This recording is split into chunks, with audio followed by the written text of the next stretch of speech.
Hello everyone, দেখো আজকে আমরা টাইম অ্যান্ড ওয়ার্কের কিছু কোশ্চেন প্র্যাকটিস করব। প্রত্যেকটা অবশ্যই ইউনিক হবে, টাইম পুরোপুরি মেনটেন হয়ে যাবে, ক্যালকুলেশন একদম সোজা হবে। প্রথম কোশ্চেনটা কী বলে দেখো, বলেছে এ একটি কাজ 9 দিনে শেষ করতে পারে, বি এর কর্মদক্ষতা এর চেয়ে 50% বেশি হয়। এই ভাষাটা শুধু বুঝতে হবে, ঠিক আছে? তাহলে বি একা কাজটি কদিনে শেষ করবে বলেছে, কর্মদক্ষতা বলেছে এর থেকে 50% বেশি। তাহলে এ যদি আমাদের 150 লাগে, তাহলে পরে বির লাগবে কত? 100। এটাকে ছোটো করে লিখে দেবো, ডিরেক্ট টাইমে চলে এলাম, ঠিক আছে? ওয়ার্কের এফিসিয়েন্সি থেকে চেঞ্জ করে টাইমে যাওয়ার দরকারই নেই। তাহলে আমাদের কী বলেছে দেখো, এ কাজটি কদিনে করছে? এ 3-এর জায়গায় 9 দিনে করছে। তাহলে কত গুণ? 3 গুণ। জাস্ট আমরা বিটাকে 3 গুণ গুণ করে দেবো, অ্যান্সার পেয়ে যাবো। তাহলে পরে 6 দিন, এটাই আমাদের অ্যান্সার হয়ে যাবে, ঠিক আছে? দেখো, যদি বুঝতে পারবে তখন একদমই সোজা মনে হবে। প্রত্যেকটা কোশ্চেন আমরা এইভাবেই করাবো, কোনো আমাদের স্পেস লাগে না বেশি ম্যাথ করাতে, আমাদের শর্টেই হয়ে যায়, প্রত্যেকটা ম্যাথ হয়ে যায়।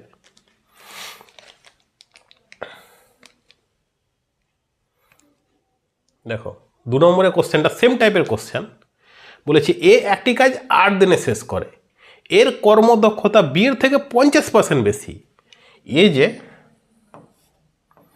তার কর্মদক্ষতা বি এর থেকে 50% বেশি, ঠিক আছে? বি এর 3 লাগলে এর 2 লাগবে, ঠিক আছে? শুধু এটা বুঝতে হবে, টাইম।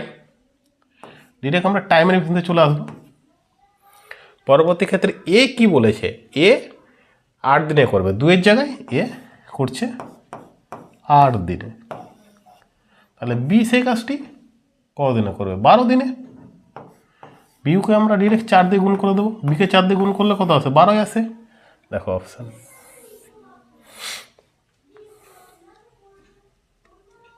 তো এই কোশ্চেনটা দেখো ইম্পর্টেন্ট কোশ্চেন, এগুলোকে সোজাভাবে অ্যান্সার করার চেষ্টা করবো, ঠিক আছে? আমরা প্রথমে ওয়ার্ক রেফারেন্সে যাবো, তারপরে টাইম রেফারেন্সে চেঞ্জ করবো, জাস্ট বোঝানোর জন্য।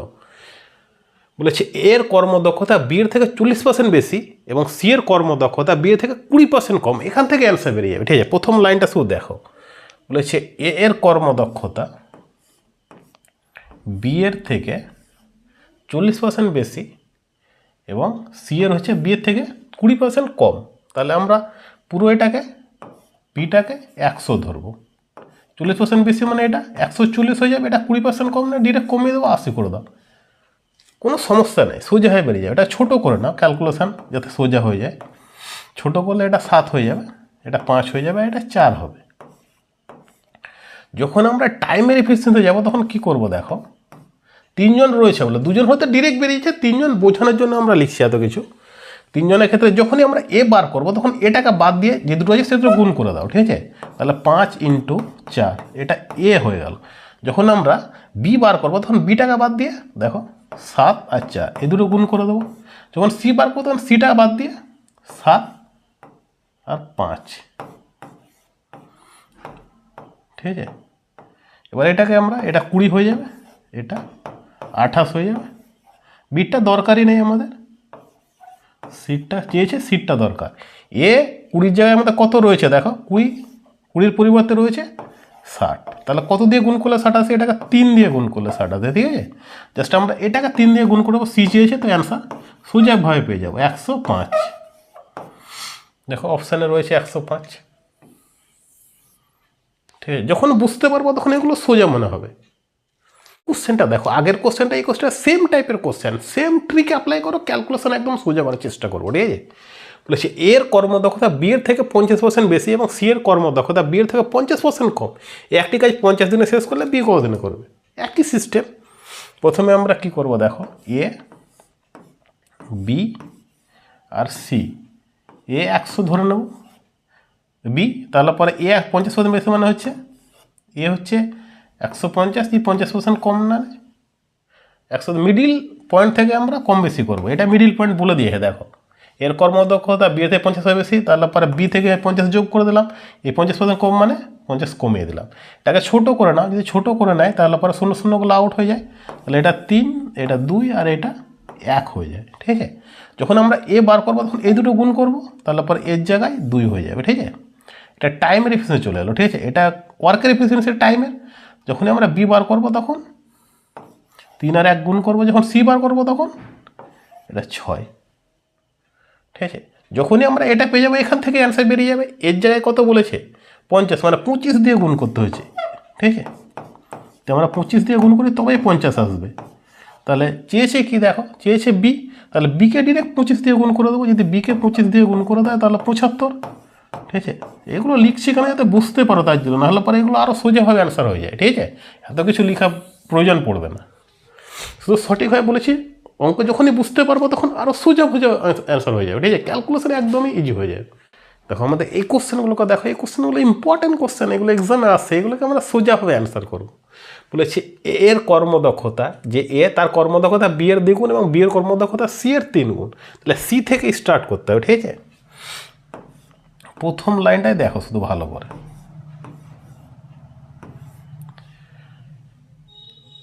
এর কর্মদক্ষতা বি এর 2 গুণ, বি এর কর্মদক্ষতা সি এর 3 গুণ। সিটাকে যদি আমরা 1 ধরি তাহলে বি হচ্ছে 3 হবে, সি এর 3 গুণ বলেছে।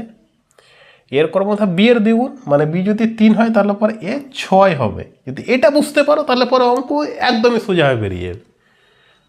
ঠিক আছে, এবার পরবর্তী ক্ষেত্রে কী বলেছে, সি কাজটি যদি 60 দিনে করতে সময় লাগে তাহলে বি কাজটি কদিনে সম্পূর্ণ করবে। কিন্তু এটা কিসের ওয়ার্কের এফিসিয়েন্সি, এটাকে টাইমে চেঞ্জ করতে হবে। যে টাইমে চেঞ্জ করে তাহলে পরে কী বলেছিলাম, এ যখন বার করবো তখন এটা গুণ করে দেবো, এর এফিসিয়েন্সি থেকে ডিরেক্ট টাইম চলে এলো 3।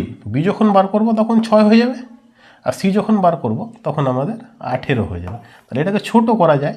দেখো 3 দিয়ে করলে পরে 3 6 18, এটা হচ্ছে 3 দুগুণে 6। এটা দেখো ডিরেক্ট আমরা পেয়ে গেলাম এটা, এখান থেকেই বেরিয়ে যাবে। সি কাজ যদি 60 দিনে করে তাহলে পরে দেখো 10 গুণ বেশি টাইম লাগছে। ঠিক আছে, তাহলে 6কে 10 দিয়ে গুণ করছি তবেই 60 আসছে। সি চেয়েছে বি, তাহলে বি রয়েছে 2, 2কে আমরা 10 দিয়ে করলে 20 অ্যান্সার হবে। ঠিক আছে, কত সোজাভাবে চলে আসছে। ঠিক আছে, যদি সঠিকভাবে তোমরা বুঝতে পারো তোমাদেরও ইজিভাবে অ্যান্সার চলে আসবে। দেখো আমাদের এই কোশ্চেনটাকে দেখো, যতটা পারবো আমরা সোজা করে অ্যান্সার করব। বলেছে এর কর্মদক্ষতা বি এর থেকে 40% বেশি এবং সি এর কর্মদক্ষতা বি এর থেকে 20% কম। তাহলে পরে ডিরেক্ট একইভাবে দেখো, বি যদি আমরা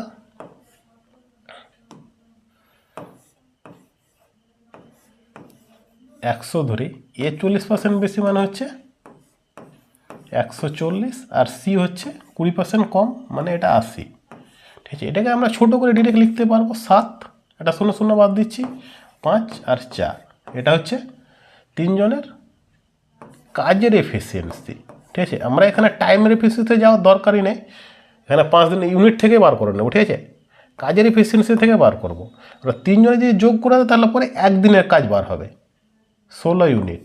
ঠিক আছে, 3 জনে এবিসি একদিনে 16 ইউনিট কাজ করে, কিন্তু তারা একসঙ্গে 5 দিন কাজ করেছে। 5 দিনে কত ইউনিট কাজ করবে, 80 ইউনিট কাজ করবে। ঠিক আছে, 3 জনে মোট 80 ইউনিট কাজ করবে। এখানে কি বলেছে দেখো, এ একা 70% কাজ কদিনে করবে। তাহলে এ যদি 70% করে তাহলে কত ইউনিট কাজ করবে। দেখো এর তো আমরা জানি যে এ 70% কাজ করছে, কত কাজ, টোটাল কাজের মধ্যে টোটাল হচ্ছে 80 ইউনিট কাজ। এটাকে আমরা 100 দিয়ে ভাগ করলে পারে এর ইউনিটটা বেরিয়ে যাবে। এ কত ইউনিট কাজ করবে, 56 ইউনিট কাজ করবে। ঠিক আছে, এ যদি একাই 56 ইউনিট কাজ করে তাহলে পরে এর এফিসিয়েন্সি দিয়ে ভাগ করে দাও 7, 7 8 56, 8 দিন। এই 70% কাজ করতে 8 দিন সময় নেবে। ধীরে ধীরে বোঝার চেষ্টা করো, যখনই তুমি একবার বুঝতে পারবে তখনই আর কোনো সমস্যা আসবে না, সোজা হবে অ্যান্সার হয়ে যাবে।